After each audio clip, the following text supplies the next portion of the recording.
Paano mag-private ng Facebook account na walang lock profile option? Maraming tanong sa akin kung paano daw mag-lock ng account. Kasi kung mapapansin nyo sa ibang Facebook account, na kapag tinignan mo ay may nakalagay na lock his or her profile. Noon, yung isang Facebook ko na nahack ay meron siyang lock profile option. Pero ngayon sa new profile ko, ay wala na siyang option. Ibig sabihin, tinanggalan ni Facebook ang lock profile option sa mga bagong gawang Facebook account. Kaya kung isa ka sa nakapanood ng isa kong video na ang title ay paano mag-lock ng profile at nung ginaya mo kung paano ginawa, ibig sabihin nito, tinanggalan ni Facebook ang option na yan. Kaya kung gusto mong malaman kung paano mag-private ng profile kahit walang lock profile option, panoorin mo ang video na to. Pero bagong lahat, kung nagustuhan mo ang ganitong video, ay huwag mo kong kalimutang i-follow para updated ka sa mga bago kong video. Una, punta tayo ng Facebook apps. So, ganito yung makikita ng hindi mo friends sa iyong profile. Ang nakalagay ay see options. Ganito yung sa akin. So, ginawa ko, in-unfriend ko muna tong profile ko na to para makita nyo. Pero pag friends kayo, tapos tinignan yung profile, ang nakalagay dito ay message. Para magawa natin ito ng katulad dito na see option lang yung nakalagay. Una, punta tayo sa ating Facebook profile. Ayan, kung nasa Facebook na tayo, dito sa may upper right side, yung may tatlong linya, pinutin lang to. Then, pinutin itong settings and privacy. Pinutin itong settings. Then, scroll up. Under sa audience and visibility, pinutin itong how people can find and contact you.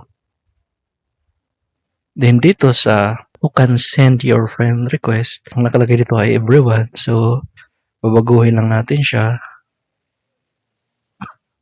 Gawin natin siya sa friends of friends. So, para hindi ka basta-basta ma-add kung sino-sino. Ayan. Then, who can see your friends list? So, ilagay din natin to sa only me. No? Para hindi rin ma-add ng kahit sino yung mga friends mo. Then, who can look up using the email address you provided? So, nakalagay din sa akin ay friends. So, babaguhin ko lang. Gagawin natin ditong only me. Ayan. So, sa ganyang paraan, ikaw lang yung makakita ng nilagay mo na email address sa iyong Facebook profile. Isa din yan sa paraan ng mga hacker ang email address para ma-hack yung account mo. Then dito sa who can look up using the phone number you provided, ito yung mobile number natin na ginamit nung ginawa natin ang Facebook account. So, ibig sabihin nito, pag naka-everyone, kita ng lahat, kahit di mo friends ang iyong ginagamit na mobile number. So, ang gagawin natin dito, ilagay natin sa only me. So, para ikaw lang yung makita. Then dito sa allow search engines outside Facebook profile to link your profile. So, naka-on siya. Ang gagawin natin ay i-turn off. Ayan. Pagkatapos, back lang natin. Then dito naman sa followers and public content, pindutin lang to. Then, who can follow me? So, ang lalagay ko dito ay babaguhin natin sa friends. Ayan. Who can see your followers on your timeline? So, nakalagay sa akin ay friends. So, babaguhin natin to. Gawin natin ng only me. Then, who can see the people page unless you follow? So, naka-friend sa akin. So, babaguhin lang natin. Yan, ilagay natin sa only me. Then, public post, comment.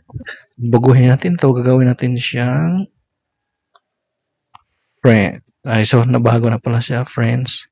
So, tama na yung friends.